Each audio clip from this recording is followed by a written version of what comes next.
How long does it take to get better? Every person I have ever worked on in my office always asks me how long does it take them to recover from whatever problem they have when they come into the office. With 25 years of experience, I have gotten very good at predicting how long recovery will take based on their problem. If a patient just has a kink, no matter how painful it is, I can normally adjust it once or twice and the patient has relief. An example would be lower back pain that is caused by walking on an uneven surface like the beach. If the patient has done something that stretches the ligaments and tendons around the joint, inflaming the joint, then it takes longer, 2 or 3 weeks, because not only does the joint have to be reset, the muscles and tendons have to strengthen and the joint has to be de-inflamed.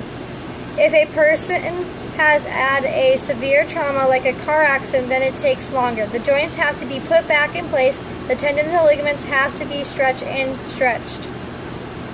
Scar tissue needs to be broke down or it must become permanent. If the patient injury requires a multidisciplinary approach, we will also have to be co-treated by an MD too. The U.S. occupational guidelines for this type of injury states medical and conservative therapy for 8 weeks is recommended. If a patient comes in with foot or ankle problems, I examine the person's foot biomechanics, then prescribe the appropriate inserts along with it in office therapy. It takes about 2 or 3 weeks of treatment. If a person requires a home house call and they have a bone out of place, it is normally 1 visit. If it is an elderly patient who needs nutrition therapy and exercise, it may take up to 1 to 4 months to get them going. Beautiful. Didn't mess up either.